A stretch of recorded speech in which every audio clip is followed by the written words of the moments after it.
All right. Good evening. Good evening. Thank you all for joining here tonight. This is a special episode. Throws three specials in there. Just doing something. I don't know if anybody has ever done this before. They probably have, but I don't know anybody. I couldn't find anybody. I looked. Yeah, somebody who is streaming to multiple channels all at once. I got my friend, fellow pastor here, Joshua Putnam here is joining me from Thinking Out Loud. How you doing, Pastor Good. Jay? How are you? Doing well. This is cool. We've been looking forward to this for a really long time, so I'm glad Yeah. we're able to get to do it. Hey, I'll let you know, Vaughn. I've got about an 8-second delay on my channel looking at it here. So that just might impact any chat that pops through. Yep, understood. I don't know how long the typical delay is, but I do expect a delay. So we'll see the chat come up there on the side. We got Shannon joining. Shannon, thanks for jumping in. One of the good and faithful. It's good to see you here, Shannon. I'm glad you're having a good night. Glad you're excited to be here as well. Fantastic. Hey, David. David, of course, another one of the fine gentlemen that we associate here with on the YouTubes. Thanks for joining, David. Yeah, we got a special topic that we'll talk about here tonight. Try to figure things out on our own as we go through YouTube, and this is no exception. I would say doing this like it's first time ever before, right? Figuring out how this thing works, and so we're happy to be able to be here and to get it working and be able to share some of this with you all who are, maybe thinking about getting onto YouTube or maybe already are. We can maybe help you to accelerate some things or maybe get you to thinking about some things a little differently. So very cool. Very cool. Yeah, it's good to see you, Mr. Roland here. I said hello to Shannon, doing good. David's already doing the jumping back and forth thing. Yes. He's already been in over here for me. Yeah, we thought you were joking. Yeah. Look and music. Yeah, we're setting a bar here. So anybody that comes after us, you just have to figure it out along the way. So Colleen, thanks for joining. You and Tim, it's good to hear and see you here as well. Looking forward to tonight's topic. Thank you. Yeah, we're happy to share it with you. Thanks for jumping on.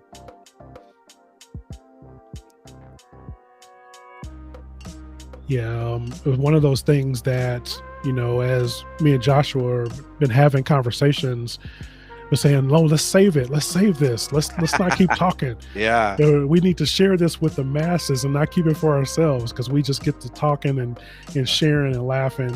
And so this is going to be fun that we get to be here tonight and share with you all. Yeah, I'll tell you, the YouTube community was unexpected. It's amazing. Yeah, for People sure. that I've been able to meet. For sure, absolutely. All right, we're a few minutes in. What do you say we go ahead and get started? Because we are streaming simultaneously, not only to Vaughn Sanders Ministries channel, but also the Thinking Out Loud with PJ's channel. Just want to jump in and introduce myself to those of you who might not know me. I'm Pastor Vaughn. I'm a pastor in Illinois, and I do the Vaughn Sanders Ministries channel where I answer everyday questions from a biblical perspective so that you can be strong and courageous in living out your faith. PJ, why don't you introduce yourself to the rest of the crew? Yeah, I'm Pastor Joshua. I'm a pastor in Michigan, just a few hours away from Vaughn, and my channel is Thinking Out Loud with PJ, and it's my goal to help you think different, help you think biblically. Some similar. I think we've done some of the same topics, Vaughn. So yeah. Yeah, or maybe some of us jumped the gun and took some topics. Not intentional. Yeah, Be Love Inc.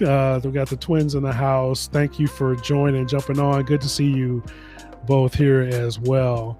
So Pastor Josh, what are we talking about tonight? We are going to talk about 5 things that we wish we would have known before getting into YouTube. I think you and I both spent quite a bit of time researching and still do. And there's a lot of things the experts talk about, but we found some things nobody told us. So we want to talk about that. Hopefully it can help somebody else that's watching. Yeah, absolutely. It should be good. So yeah, God bless you as well. Happy that you are here. Thank you both for being here and joining us. So so jump into number one. You know, one of the things that, you know, when we think about what it is that we wish we known, I'll let you go with the first one. Yeah. Joshua, what was Yeah. that? Well, you know, unless you are the good old Stephen Furtick or T.D. Jakes or any of those orders, right, that are what you would consider to be the highly sought after sermons on YouTube, nobody is going to want to watch just our sermon. They don't care. Our church people might care. But, you hurt my feelings, man. Nobody wants to see my service. Right. Right. And so to learn that and realize, and it took me a while actually to find pastors like you who actually are doing more than just sharing their sermon on YouTube. So I think, and then learning what it takes to do that, learning to figure out the content, learning that YouTube is a little bit of a science. There's a lot of things that I've had to learn to get good at YouTube, besides just posting a sermon, right? I've had to learn. You and I were talking about just researching topics, figuring out what's good. We can have good content, but if nobody finds it, then what good is it, right? We can put all this effort and work into these videos, so we've got to find ways for people to search. I think probably everybody knows that's watching, but if you don't, their YouTube is the second biggest search engine, second only to Google, who, by the way, owns YouTube. So what is our goal, Vaughn? Our goal is to hit that algorithm and be in that search engine, be found that way. Yeah, absolutely. And so, and we saw this, you know, really start happening during the pandemic when, you know, most of us in our churches, we were forced online. And so we figured, well, we're just going to put our service online, thinking about, you know, we're going to do this for our congregation, which is all well and good. But then they're like, well, I'm gonna keep doing this because other people are going to watch it. We just assume because it's out there that people are searching for this biblical content. I'm going to be doing Acts chapter 6, verses 1 through 6 this Sunday. The way YouTube works in the algorithms, nobody's searching for, not too many people. There are some right. that maybe want to say, hey, I wonder what Acts chapter 6 is. But the normal person is not going to go out and be searching for that. And so, man, I had to rewire my brain when I thought about, man, this is good biblical content, but people need to hear this, but they don't know that they need it, you know, until you're able to expound on it and really tell them and I'll lay it for them, put in a nice thumbnail, a nice title, so they catch their attention to be able to watch it. You hit it, Vaughn. I think for me, the other thing that's changed in my mind, and I find that the more I do it, the easier it comes, and you and I would both say we're not very good at it, but is almost finding that clickbait, right? Not that we're trying to bait and switch them, but we've got to give them something they want to click on, something that makes them go, oh man, what in the world is he talking about? And I'm not used to that as a pastor. I just, here's the title and let's just open your Bible and preach. So that's been a big thing to have to learn how to get creative that way. Isn't that funny? On Sunday mornings, we've got a captive audience. Like, you're not going to go anywhere. You're here for a reason. I got you for at least an hour, and maybe an hour, 15, hour, 30, depends on, you know, how the spirit moves. But I got you here. And so I can go on, you know, some sidebars and tangents and stuff like that. But YouTube, you got maybe 30 seconds. Right. And if you don't catch them in that first 30 seconds, then you're done. They're clicking off. They're going on to the next one. And so, you know, clickbait has got a, you know, bad connotation, but we want to grab them with the thumbnail and the title to get them in and immediately start giving them value. To me, that's not clickbait, because we're actually delivering on what we say we're going to do in the title. Right. Yeah, but you say we've got a captive audience. One of the things I have started thinking about on YouTube, because like you say, you got about 30 seconds to pull them in, and just a certain amount of time, and they're going to be gone. And they're going to physically go to another video. I wonder how many people in church, they've checked out after a few minutes. They're sitting there because they can't go anywhere, but they've checked out. And those things that I've learned on YouTube, I've processed those often when I've been writing my sermons now. Yeah, absolutely. And that's a good point too. I think being out on YouTube and having that in mind, engaging my audience that I can't see on the other side of the camera, has made me a better preacher, because now I can engage with the people that are sitting in front of me to take the cues that I'm actually physically seeing and be able to engage them in a different way. So it definitely has made me a better preacher. So number two, another thing that when we kind of already talked about this is your content may be good, but nobody will know it if you don't have a good title and you don't have a good thumbnail. And so this is the worst, I gotta say, of all the things that we have learned through doing all of this, because I spend so much time thinking about the content and putting it together. Man, I had to learn how to work this camera, had to learn how to edit, oh man, had to learn how to get music, I had to learn all these different things. And I'm like, how come people aren't watching this? And it's because I'm using just the YouTube generated thumbnail. Right. That's catching me in the weird angle. They're never good. Never good. Don't use that. But really thinking about, and I was actually told recently that you need to spend at least an hour on your thumbnail and title. And I'm like, bro, I barely got an hour to put together the video itself. I mean, you want me to spend another hour on the thumbnail? Yeah. But I'll tell you what, when people are scrolling through their YouTube, you really got to get them to stop the scroll. Yep. And that happens with your thumbnail.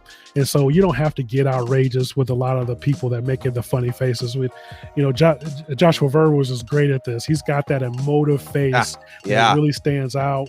I'm fairly stoic, so it doesn't work as well for me.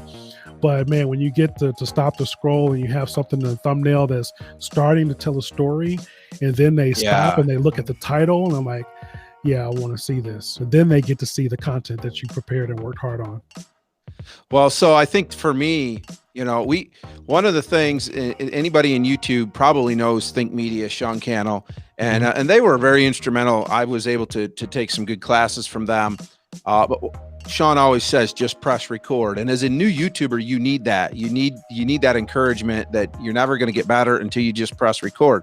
But that is so wrong in a lot of ways. Like, we've learned that. You said that. I not only is it learning how to do it, so I didn't know I was going to have to learn animation, that I was going to have to learn lighting, that I was going to have to learn cameras, everything that goes into making a quality video that's going to want to keep somebody there. I didn't even know the money that I was going to spend on programs to make thumbnails. And I mean, you name all this stuff, Vaughn, and YouTube, being a YouTuber is much more than just sitting in front of the camera. That's the fun part, right? That's kind of the easy part. I don't know how many times I get done with a video and I'm all ready to go edit it. And I'm like, I didn't take any thumbnail pictures. And then you got to take thumbnail pictures. And there's a lot that you're learning. And Joshua asked, how long did what thumbnail, Josh? This one for this? We both, so we got together. We were talking about this for a while, this content that we're doing tonight, and we got together and we talked about the thumbnail and what it needs to be. And so we actually did some research, right? I jumped out on YouTube and kind of did some research on the topic that we were doing and looking at, what's working, what are people clicking on, what type of views, who are the creators that are putting them out. And, me and Joshua came together like, okay, these are some of the thumbnails that are working. So let's do something like that. Yeah. No need to reinvent the wheel. Right. Yeah, so there it is, Vaughn. He's asking about your latest, which, by the way, was a pretty cool thumbnail, I thought. That was just all in my head. I was just trying something new and different. But the last video about are we truly free, and I'm thinking through it. So I want to start telling a story, not just through the content that I'm creating and video that I'm producing, but that story starts in the thumbnail. Hmm. And like I was saying, when you stop to scroll, I want people asking, "What's going on here? What's really happening?"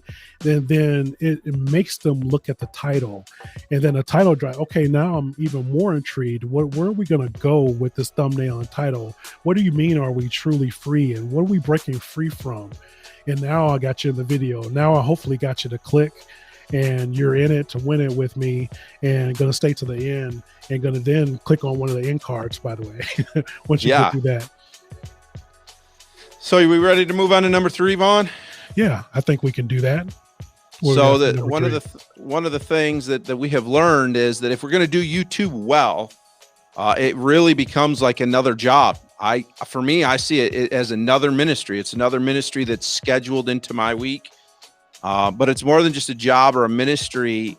It is a labor of love. And I think, Vaughn and I were talking about some of the struggles earlier before we were live. And I think maybe that's why I struggle more, because we pour so much into the creativity, and it is a labor of love. And then you put this video out there, and if people don't watch it, you kind of feel like, we're attached to that video, right? Yeah.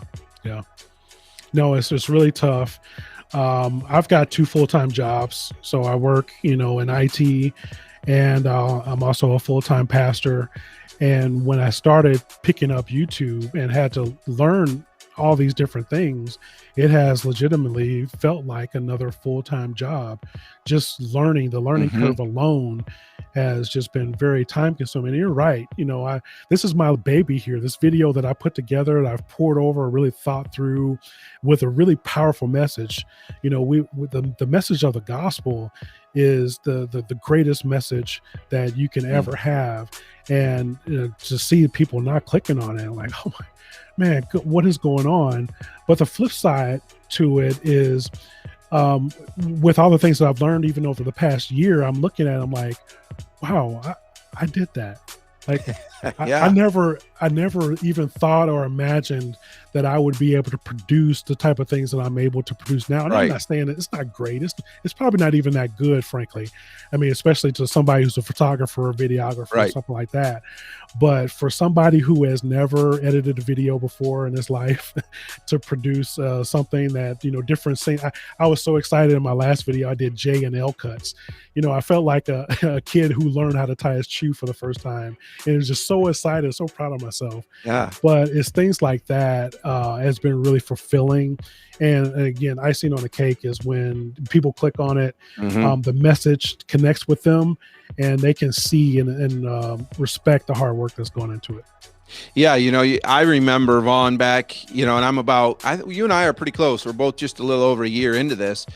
I remember being scared to death to try to match audio and video with my video, record separate audio. And now I don't, unless I'm vlogging with the mic on my camera, everything goes through my Rodecaster, and then I put it straight in and get a lot better sound. Just things like that. You say my video I put out today, it was my first shot, and I don't, probably not that great, but again, I would have never dreamed that I would have a video where I'm sitting there talking to myself, right? So it's those things, right, that we figure out. And I think being in this community, we push each other, right? Because somebody does something, and then you're like, oh man, I got to try that.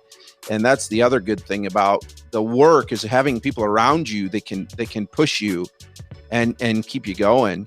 One of the things I've noticed too is one of the things I took from Sean Cannell way back when I first started is they said, figure out how often you're going to post videos and then stick with it.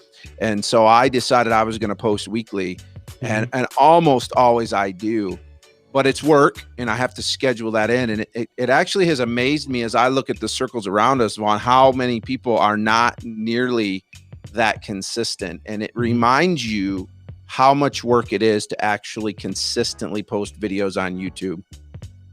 Yeah, no, I agree. Either you're going to make videos or you're going to make excuses. Right. So we've all got the same 24 hours in a day. And so we are going to do what it is that we prioritize, what we think the most of. And so when I looked at my time and how I was spending it, even through both jobs, there's still a lot of time that I really wasted, right? Just thumbing through Facebook and TikTok or whatever, or watching Netflix. And so it came to a point where, okay, I'm not going to watch as much. I'm still going to watch Netflix, but not as much. I'm going to spend that time, that extra 30 minutes, that extra hour or whatever it is, learning something new so that I can create more value to the people that are watching my videos. And so that's all it is. And people will say, well, I don't have enough time and I got young kids or I got this job. You can always find more excuses for why you can't do something, but just take what you have, put up your iPhone if that's what you got, and hit record, just like Kendall says. Well, I think you need to know your why, Vaughn. We didn't even really schedule talking about why you and I got into this, but I see this and you see this as a legitimate ministry, as well as a lot of the guys that are in the chat here, right? This is not just a hobby for us. Right. I have another channel. It's even smaller, and it's a hobby channel that we do with my family. And I don't spend near as much time as I do with this, and I'm not nearly as consistent. This is an important ministry to me, and I treat it just like a Sunday, getting ready for preaching on Sunday or whatever. It's scheduled into my week because for me, it's great that I can reach other people, but it gives me one more opportunity in the week to speak into the lives of the people in my church. Yeah, absolutely. And I think that's definitely true. This is definitely a ministry. You mentioned earlier about the YouTube being the second highest search tool out there next to Google, and people are right. They want to hear the gospel, believe it or not, or they're looking for answers for things that they're dealing with in their lives. And the people that believe in the Bible, they believe in God, they believe in Jesus Christ, we have the answer that heals the wounds and the needs of people out there. And so what we are doing, I believe, and I've said this before, is like, with the Roman road, when the Romans made a transportation to get to one place or another for transporting goods and services, right? That helped the gospel to flourish. Right. And it's because of that. Now we have the internet, we have the YouTubes, and we have the Facebooks and all those kind of things where we can piggyback on those things. YouTube doesn't care what the content is. I mean, as long as it's not offensive and things of that nature, they don't care what the content is as long as people are watching.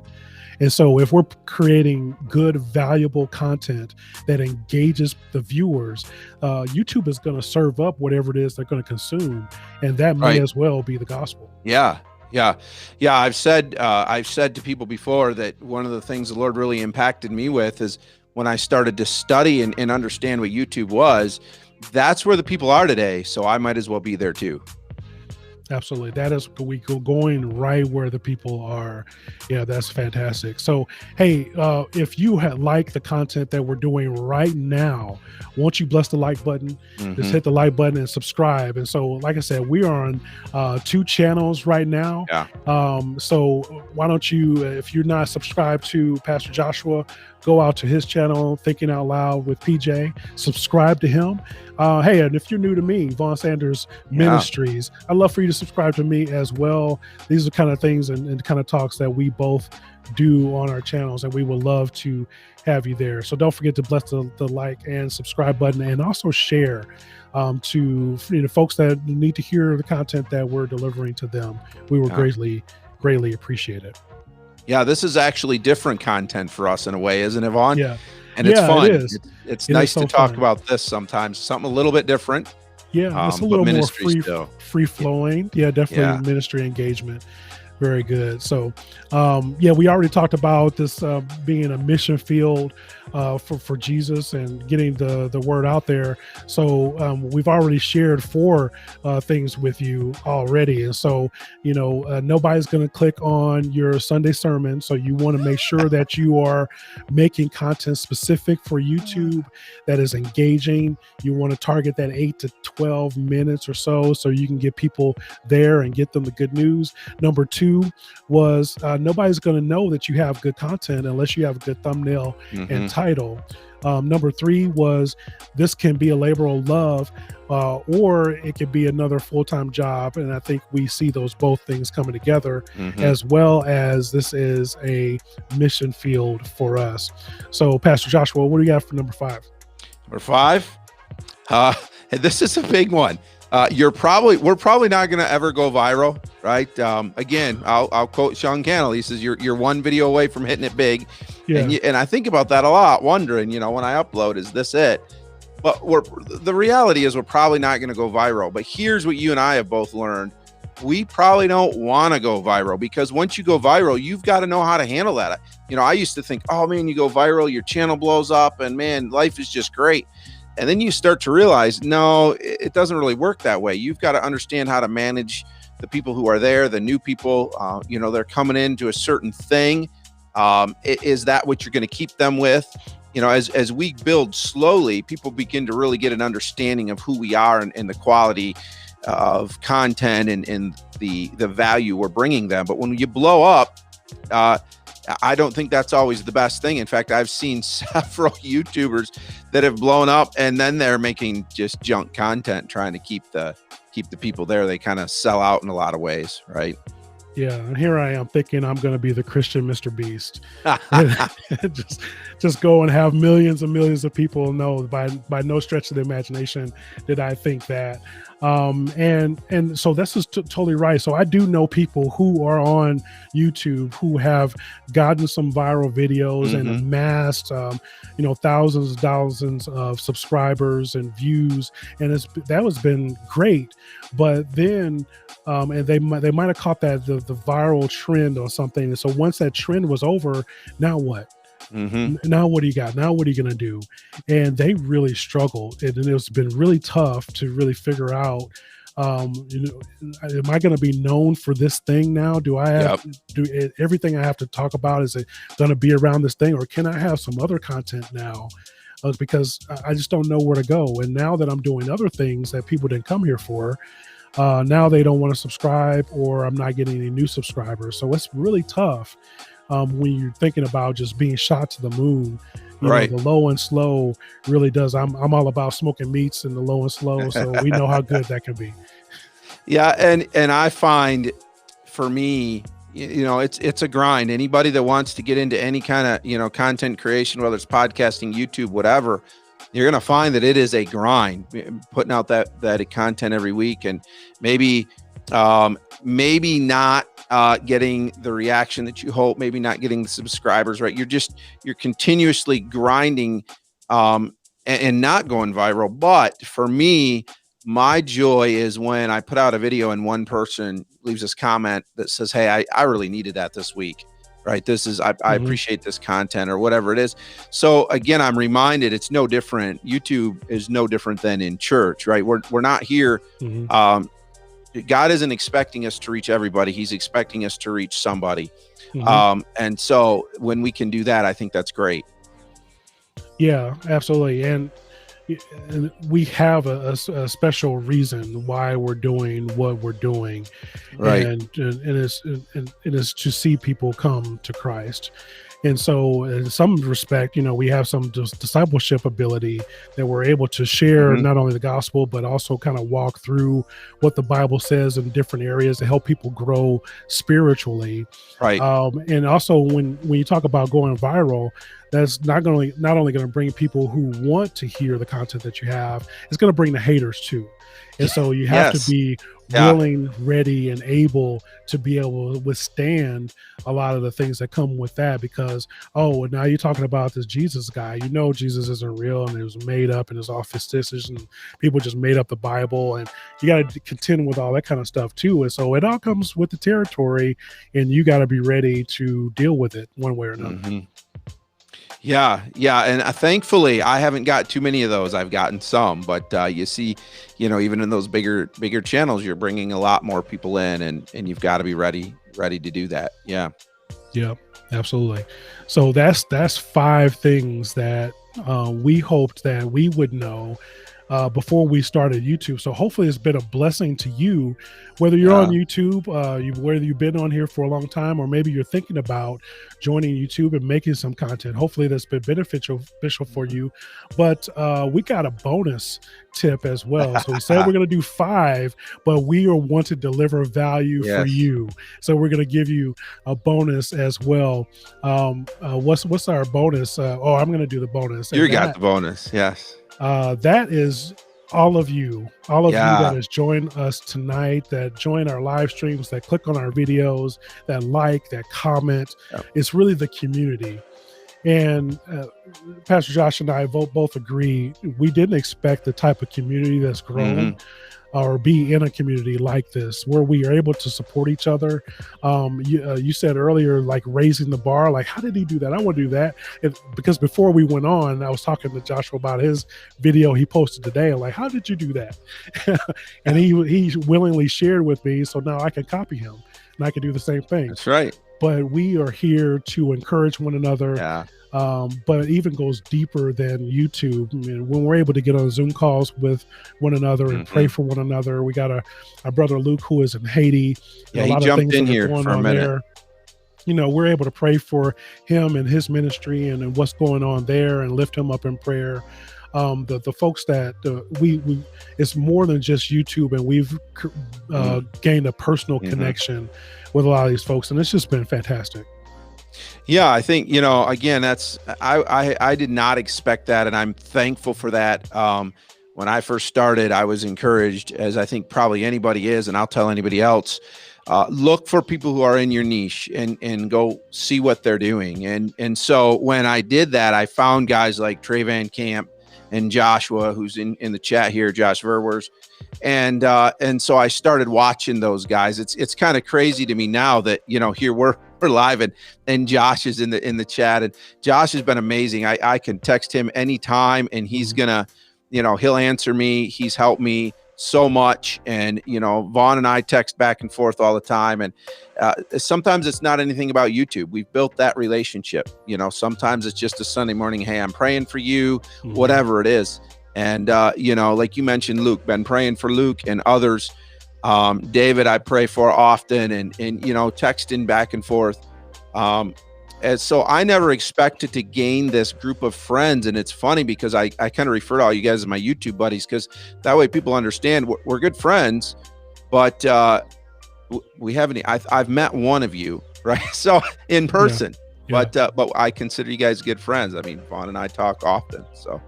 You've met one of us so far. So far, yeah. Yeah. Look, because you and I aren't that far apart. Well, so that's what I was going to say. We're too close. Yeah. What did you say about excuses, Vaughn? That's right. You're either going to make excuses or make videos together when we get together. So that'd be fun. We need to do that. Yeah. Yep. Awesome. So we went through this like spitfire. I mean, we went through this, you know, a lot faster than I expected. I want to know if anybody in the chat has got any questions for us, anything that of these tips that we gave. Is there anything that we kind of missed out on, or anything that you think you want to hear us respond to as far as, you know, our experience so far out on YouTube? We'd love to know in the comments. Dean just jumped in. Good to see you, brother Dean. He's another one out there who is grinding away. You know, we just recently did a 1 hour challenge, which is madness, by the way. Don't do this challenge. But Dean, he went the extra mile. He's like, I'm going to just not only record and edit this video and upload it in an hour, but I'm just going to remodel my whole studio at the same time. You're a madman, Dean. What are you doing?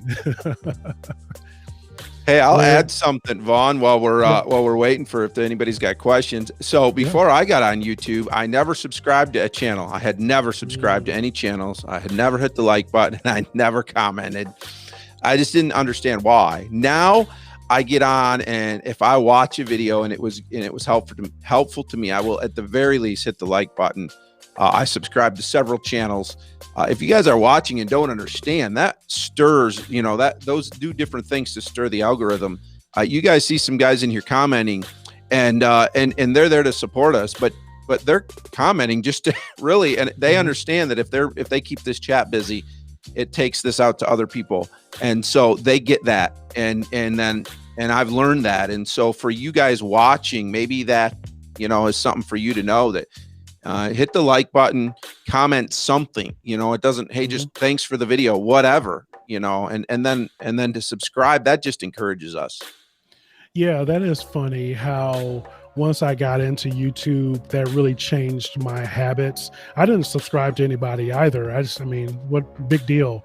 But the way YouTube works, it kept showing me the things that I watched, which was good.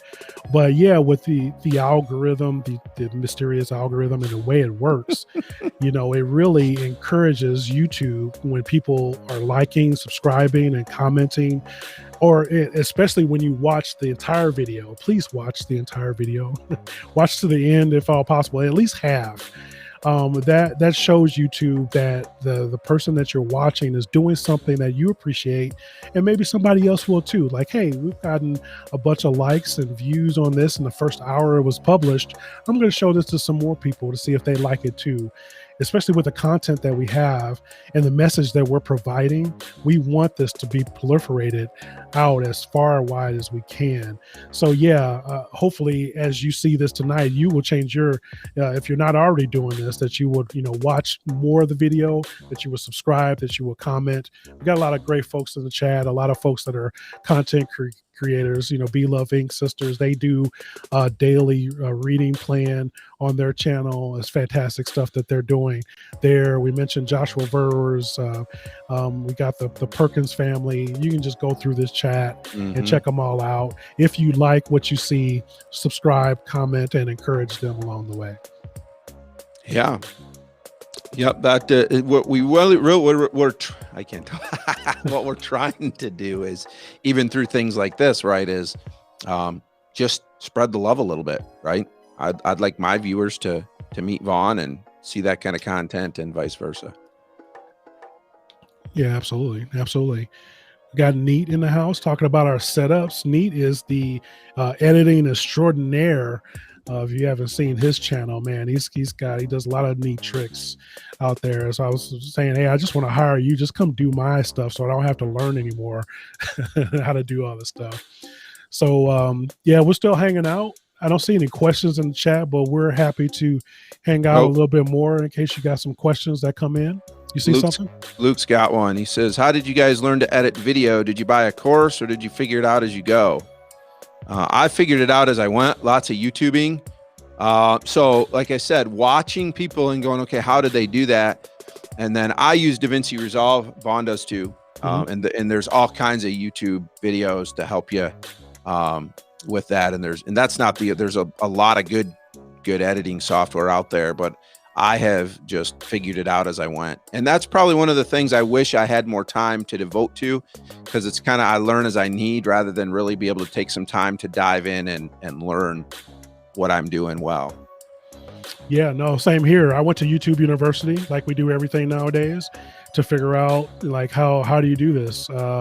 I personally chose Davinci Resolve. I was using iMovie, and once I started to learn some things and started watching other videos, I'm like, well, I wonder how they did these things, and found out that I needed more than what iMovie had to provide. And so doing some researching, there's the Final Cuts and all this other kind of stuff, and I found Davinci Resolve. Actually, they make movies with Davinci Resolve, but it's happened to be for free. They want to focus on selling hardware, and so it's kind of like a gateway drug for them for Black Magic. They say, hey, we get you into doing Davinci Resolve, then you want to buy some more hardware, the ATEMs and all that kind of stuff. And so, hey, why don't you take this little hit of the editing software and we'll get you to buy more. And so it's a very powerful editor, but no shade to any of the Adobe products. So, most of those are more popular. And hey, jumped on YouTube like Davinci Resolve, J-Cuts, Davinci Resolve, L-Cuts, transitions. And spend the time, man. You got to put in the work. Sometimes it's taken me an hour or two to figure out just how to do one cutscene, but it's been worth it in the end. Hey, we got a couple questions there, Vaughn. Josh has one and David has one. Josh says, can you tell us the similarity between physical and digital ministry that surprised you? Man, that is a good question. If you got something off the top of your head, go with it, Vaughn. I'm trying to think. I think I've learned, actually, I mean, we talked about it. I've learned to, I think, be a better communicator because of YouTube, because you have to communicate so concisely on YouTube. That's not a similarity, but. No, I agree with that. And I'm learning still how to reuse the content that I'm already producing. So I'm preaching every week. I'm doing articles for my congregation. I'm answering questions for my congregation. And so that's actually feeding into and informing what videos I can create for YouTube. So if somebody comes up to me after a service and asks me some questions about something I preached on or something else that is in the Bible, and okay, let me stick that in the back of my mind. I'm going to do some recon on YouTube to see if other people are asking this question. And this would be a great opportunity for me to make a YouTube video on that. Or, let me condense my sermon from 30 minutes to 10 to 15 minutes and give some bite-sized chunks and answer some other specific questions about those things. That's more helpful. Or maybe I don't have time to go into this in the sermon or study, that I could put it on YouTube and have people consume there. So there's a lot of corollaries that I'm seeing. Yeah. So a benefit, and again, this isn't a similarity, but a benefit I did not expect is now on Sunday, somebody will come up to me and say, "Hey, Pastor, what about?" And I'll say, "I did a video on that. Go to my YouTube channel." And it just saves time. Cool. And I am learning now. There's stuff that I'm putting on my channel that maybe the experts say don't put it there because it doesn't necessarily maybe go fully with what you're doing, but it's a place to park it where people can keep going back to it. And so I'm learning that. That's gold. That's what they call evergreen. Yes. And you'll hear this term, something that is answered, or something that is pertinent, and not just for today, but something that is applicable next month, next year, 10 years from now. People will still be looking for the answers to these type of questions or information about these things. And so that's another thing that we are all trying to do. We can answer some trending things or something going on in the world right now where we can talk to from a biblical perspective. But, once that trend has passed, not too many people are going to be looking for that. So it's not evergreen. But, stuff like, how can I be saved? Or how do I get to know Jesus? How can I learn to read the Bible? Or what does the Bible say about depression? Those type of things are evergreen, and people will always struggle and be looking for the answers to those questions. All right, Dean's got a great question, and we'll wrap it into Joshua's question. Dean says, and he's laughing about it because he's there, he understands this. How many microphones do each of you have after your first year or more on YouTube? And then Josh asks, how much have you spent? So this is something that if you're thinking about this, let me give you a piece of advice, couple pieces of advice. Number one, don't say that YouTube's free. Don't fall into that trap. I started that way. Then I realized, no, YouTube is not free. And here's what I can tell you. And this is why Dean is asking this question, kind of laughingly. Don't buy something just because it's what you can afford now. Wait and get what you need, because I have had several microphones. No, Dean, I don't still have them. I've sold them, but I've sold them at a loss. And until I came up with, that's why I have this one, because this is, you don't go better than this one. So you make that jump and you're done, right? You're always upgrading your audio, your video, your lighting. And so wherever you can kind of peak that, that's where you need to do it. I have spent a lot of money on gear. And I think that's different. If you're more of a vlogger where you just need a camera and you carry it around, that's fine. But in the studio, I have a 3-camera setup. I actually only have 2 cameras right now. I use my cell phone for the third, and I'm working on buying a third camera. And there's just a lot of things. I've got lights I need to upgrade. So there's always something. Spend a lot of money, but make sure you get what you need. Don't feel bad about spending money on the best, and wait till you can get the best. What do you think, Vaughn? No, I agree with that. Some other folks, some of you might be familiar with Diana Gladney. She's out there, and she's great when it comes to content creation, not only for entrepreneurs, but also for YouTube. And I've heard her say, don't give in to the the gear acquisition syndrome. You don't need, just because Joshua's got the Shure, I got the Samson, don't feel like you need to have that. Start with what you got. one of the things that I did is I needed to prove to myself that I was going to be serious about YouTube. So I didn't want to go out and spend a bunch of money. Well, I Right. did want to, but I wouldn't let myself to do that. And so what I did is started with what I had and really say, okay, for the next 21 days, I'm going to make a video every day. And if I can get through that, then okay, then I'll start planning out. One thing about being a Christian, we know and understand that we need to be good stewards. And so this is especially important as we do things like YouTube. And so as we start to get out there, start with what you have and use it to the best of your ability until you get to a place if you need to save up for something that is better and greater. But I absolutely would not tell you to go out and look for the cheapest anything. You buy the cheapest, you're going to eventually buy more and spend more than what you would if you were just to save up and to buy the thing that you actually need. So this is what Joshua just said. So save up to buy the good quality mic, when you need to upgrade. I mean, I got the Samson QTU, which I think is a great mic. I've been told that my voice sounds like velvet on it, so I'm happy with that. But I would love to jump up to the Shure. That's what, most people are using. And so I've set a goal for myself when I get to a certain space that, I'll spring from the Shure. And I think that's the wise way to do it. So, yeah, we don't want to have that gear acquisition syndrome. The other side of that is, again, I used to get frustrated when I would watch a YouTuber and they'd talk about their Patreon or their buy me a coffee.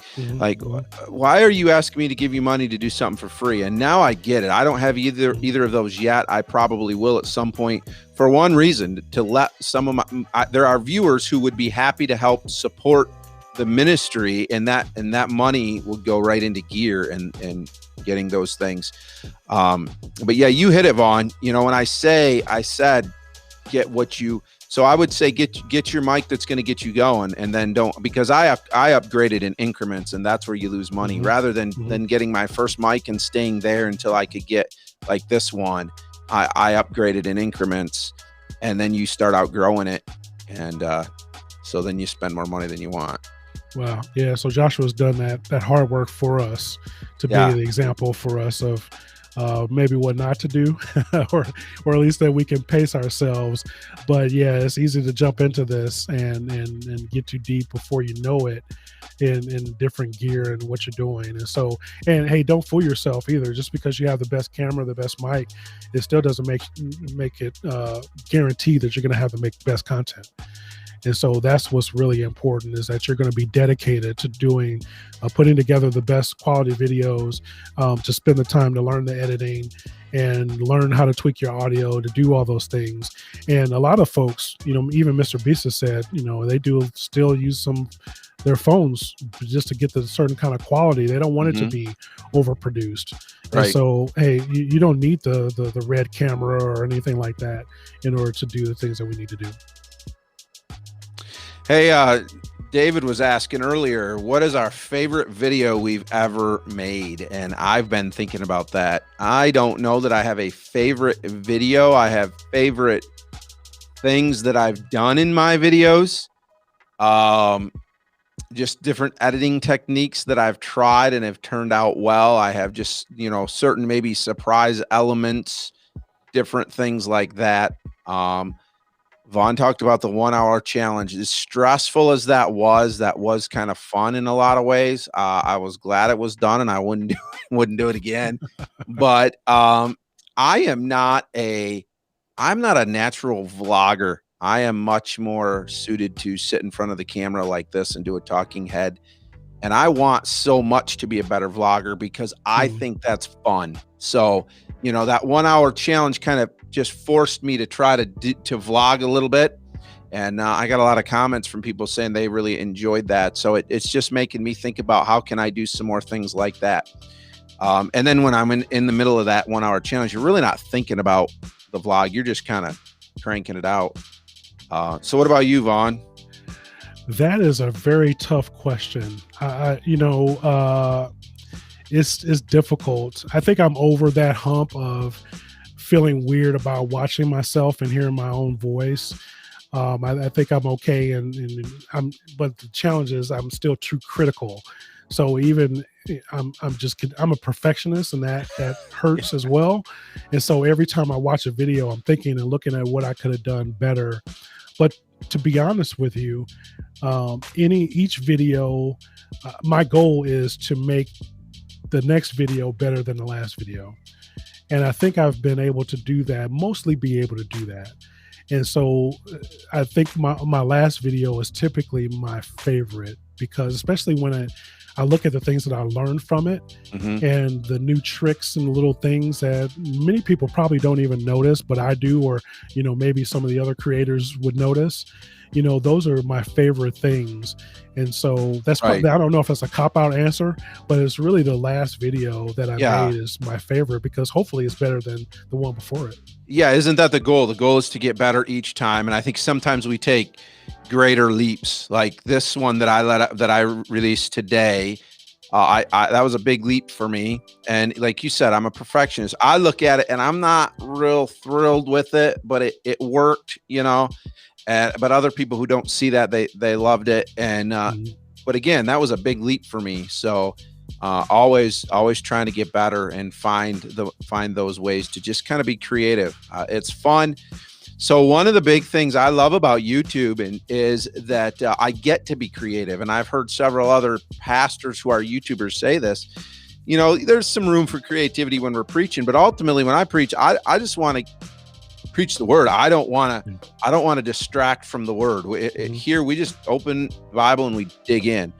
So now YouTube gives me that opportunity to be a little bit more creative.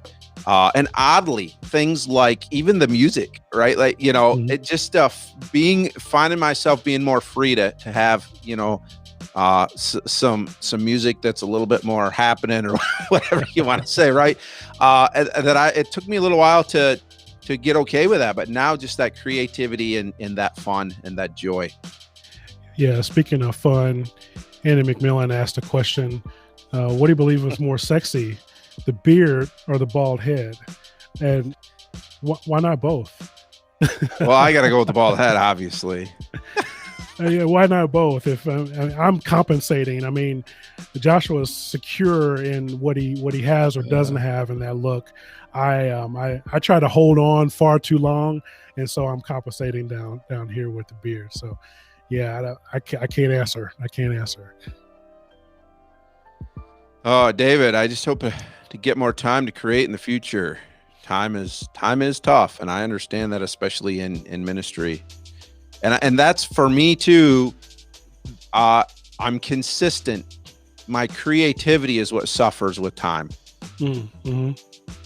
Because it takes, just like, again, today's video, some of those other things that I've done that have been more fun, you have to learn how to do them. It takes a little more time to do some of those creative things. Yeah, and to do it well, because I'm finding out that as I'm creating more content, really, we talked about thumbnails and titles, and we didn't realize how much thought and process that would take.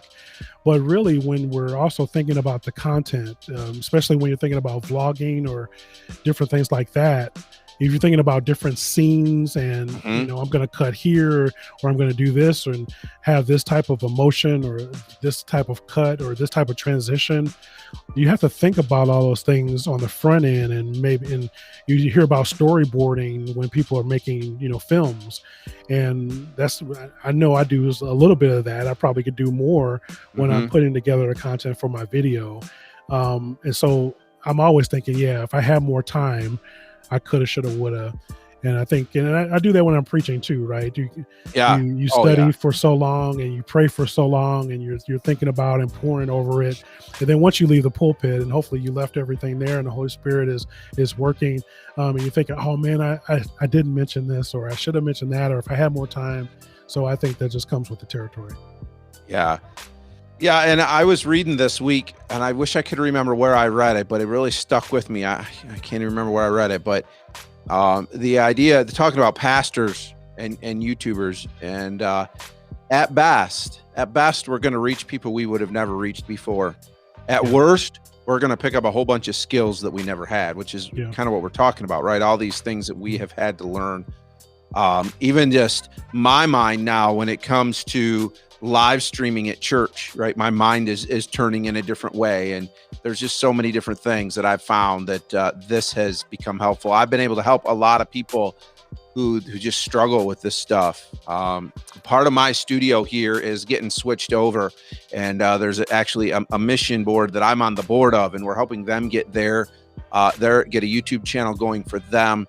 And I'm actually going to be able to give them a corner to set up here and then use all my equipment. I love that. I love that I've been able to invest in this stuff and further the ministry for the Lord. So there's a lot of really neat things that I have been able to do that I have not expected. Yeah, absolutely. And Andy comes with another good question, about taking a break. And that's tough, especially for those of us who are bivocational or with anything. As both of us are professed perfectionists, and feel like we need to be on, we need to be available. So luckily, my wife is really good at saying, "Hey, it's been a while since you took a break," and reminding me of those things. And I just try to be more intentional about it and schedule them out when I can. And that goes for YouTube as well. Either that we talk about being consistent, but that means that you're not posting one video and then not posting anything for 6 months. So if it's every week, if it's every other week, or if it's once a month, that's the quality content is what matters, right? And that your viewers can count on you to be there, and that you just haven't ghosted them, right? So even if that means you put together some more shorter content and you stack them up so that you can take a break but still have videos posted, you can certainly do that and have those scheduled. But you definitely, need to make sure that you mentally, physically, and spiritually you're taking care of yourself and not letting YouTube getting in the way. Right. Yeah. So, and to answer, my answer to that question would be, when do you take a break? You take a break when you need it. Yeah. I don't know that there's ever a right or wrong time, right? Especially with YouTube, take a break when you need it. And I think, Vaughn, what you said has been one of the things that I've encouraged, even when working with this mission. I said, look, guys, we got to figure out how often you want to post and stick to it for that reason. But if you say, okay, I'm going to post monthly because posting weekly is too much for me, that doesn't mean you can't throw out an extra video here and there. Just make sure you're at least posting monthly. And then if you need to take a break in there somewhere, the beauty of YouTube is you can put it together and post it and schedule it to release. So I went on vacation. I was part business, part ministry trip, part vacation in January or February, rather, January, February. And I put together videos almost every week while I was gone. So even there was a benefit that my people still could watch while I was gone. So there's ways around that, but I think don't be afraid to take a break for sure if you need it. But just plan out so you can consistently post. That would be my encouragement. Absolutely, totally agree. Yeah, Andy's asking about feedback on his channel. I like the stuff that Andy is doing. I think Andy's, he's got a lot of charisma. And I love listening to him. A great storyteller, and I love how he weaves in just regular things that we would think about, and then weaves that into the scripture. I think that's fantastic. Maybe, and I can't think of anything specifically, but as we talked about earlier, thinking about, well, what are people looking for? What are they searching for? What are the needs that we can provide answers to? So maybe that is an area that, and you may do some of this already, Andy, be looking, out on YouTube and seeing, how can I satisfy what, some people are looking for? Not necessarily to jump on the trending topics. That's not for all of us. There's some guys that are good at that and really excel at that type of things. But really just how do I tailor my content instead of, because he did one recently on the 23rd Psalm, which I think was outstanding. Yeah, absolutely. Breaking that down and really making it, how can I formulate my title to pull people in to this conversation that we're having about the 23rd Psalm? Yeah, so I think, Andy, that's what I noticed. So my pastor's heart loves what you were doing with the 23rd Psalm. If I could just do that on YouTube, that would be my wheelhouse, man. I just would love that. So I think, but I did notice kind of a switch in even your thumbnails and your titles. I guess one of the things I picked up, and again, always learning, but I do every other week. So like this week I posted I don't know what you would call it, a podcast style, whatever, that was just me sharing what's on my heart. And then next week I will be in the book of John, and I'm in the process of a verse by verse study through the book of John. And for a long time, I would write those weeks off as this week is not going to benefit my channel. I knew that it was there for people in my church. I wanted them to be able to take those videos and study through John with somebody in an evangelistic Bible study. And then I, if there's anybody out there that found them, it would help them. But it wasn't really, in my mind, going to grow my channel. Then I was listening to some Mike Winger stuff. And if you guys don't know who he is, go find Mike Winger. He's got great content, but he's also now started a channel helping Christian YouTubers. And he does exactly what I do. He has some verse by verse Bible study. And what he encouraged, and I've started doing, is I don't present those videos as a verse by verse Bible study. I present those videos as a standalone video that hopefully will answer a question. And oh, by the way, after you click on it, you find out it's a verse by verse Bible study. Because when I was watching 23rd Psalm with Andy, I was like, man, this is good stuff. I wish more people would watch it. That's not stuff that people are going to click on to watch unless you can frame that in a way. And sometimes you just can't, right? Sometimes it just is not going to happen. But and I think I would say the same to David. David asked the same question. And David, I love that you're just driving in the car talking. Like, that's a niche for you. That's a cool thing. Yeah, I love that. I would encourage you, and I know. So here's the other thing, and Vaughn, maybe you would agree or disagree. I don't know, but I look at what David is doing, and his content is great.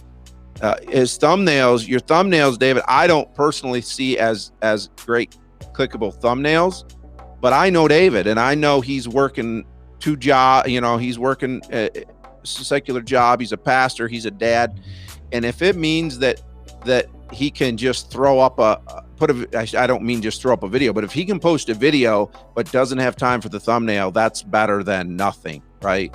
But I guess I would encourage you the same way, David, as you find time, do some research around your topic and say, how could I title this different? What could I do for a thumbnail a little different?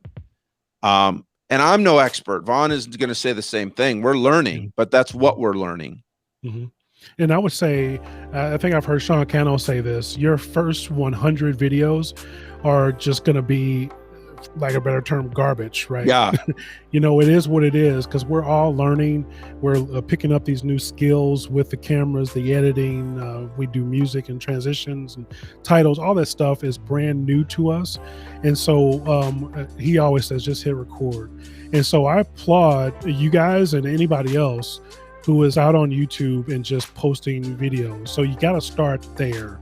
And I think by doing something, this is one of those things where you learn by doing. You don't know what's going to work. We don't know what you're going to feel comfortable with. You're not going to be able to find your voice until you start actually creating content. And for me, I'm still finding my groove. I think I'm starting to find my style, so to speak, when it comes to editing or how I put together my videos. So when you watch YouTube, you can pick it out like, oh, that's you can name the person by the thumbnail. You can see the cadence. We all know the popular vloggers out there, and they've got their style. But you just need to get out there, knock out 100 videos, and really don't worry too much about the specific things, until you feel comfortable with what you got. And so I think Joshua and I are to a point of, okay, we got the basics down, so to speak. And so now let's start really combing through the analytics. What are the analytics saying? What are the best practices for putting videos together? And let's start integrating those things one by one, but still what's true for me and what feels authentic, and how has God gifted me to deliver this message to the people that need to hear it. So continue to do what you're doing. And as you get those basics under you, then start experimenting with different things, and you'll find your groove as well. Yeah, and be you. Don't be what somebody else is. I kind of had to learn that too. Is I see something that I like, but that's just not me, so it's not natural. And I did a video. Well, it was my 1 hour video, my 1 hour challenge, and I talked about the things that I learned in my first year in YouTube. And one of them is listen to the experts. But the very next time I say, don't listen to the experts, especially as ministry is concerned. There comes a point where you just have to do what you're going to do. If the Lord, if you believe this is a ministry, then it's the Lord's calling and His directing, and so you ultimately have to do what He's going to do. But when Vaughn and I start talking about analytics and titles and all of that, it's for me, the burden is, okay, if I'm going to put the time into it, now I need to start trying to see if I can get more people to watch it. So it doesn't mean to be a discouragement at all for anybody. Like people watch me and go, what is this nut doing? Like, who would watch that? But yeah, I'm getting close to 130 videos, and the things that I've learned is just, you would never guess that just by cranking them out. Larry says to David, his videos are great. Keep both hands on the wheel, and they are. I think it's just a matter of now tweaking those titles to be searchable and the thumbnails, because David, you're doing some good stuff, and I love that you're just using the time you have. Yeah, absolutely. Well, this has been fantastic.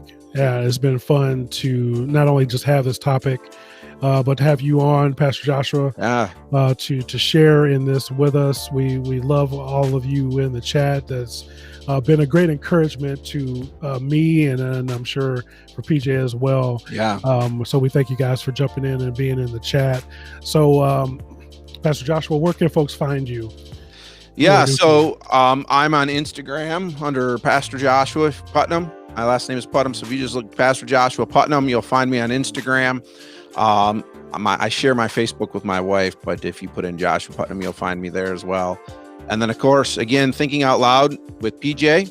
You can find me on YouTube, and I would love it if you guys haven't subscribed, to subscribe, and we're just going to keep growing and doing what the Lord wants. And I'll say to those of you who are watching on my side, on my channel, jump over and give Vaughn a subscribe. He's doing some great things. Yeah, I appreciate that. Yeah, I'm Vaughn Sanders Ministries on YouTube. You can find me on Facebook. I'm Vaughn Sanders. Instagram, VRSJ. This has been great. Check out any of the stuff that I've done if you haven't seen them already. If you like it, subscribe. I'd love to have you. If you don't like it, that's okay too. I'm not everybody's cup of tea. And stay with Pastor Josh, and you'll find some others that I hope that you would get some good biblical encouragement from. And so it's just been a fun time being here. The Snipe Life, you talk about, man, I'm glad they jumped in.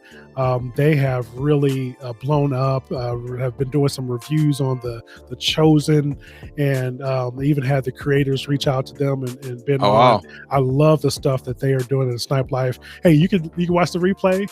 You missed it live, but it's all good. We'll catch you on the other side. Thanks for jumping in. I appreciate you.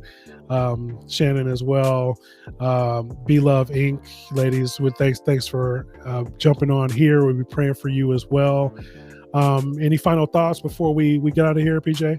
I don't have anything. I just want to say thanks. This was a lot of fun. You and I have been talking about this for a while, and so it's fun to finally pull it off and to do it. Thanks to everybody that jumped in. I see a lot of people now having to get out. I know it's getting a little late, but appreciate everybody that's been on and driving the conversation for us. I hope that our struggles and our pain over the last little over a year can help some other people. Awesome. Yeah, so again, thank you all for jumping on. As we say over at Vaughn Sanders Ministries, I hope that you will be strong, courageous, and living out your faith today. So thanks a lot. Have a good night.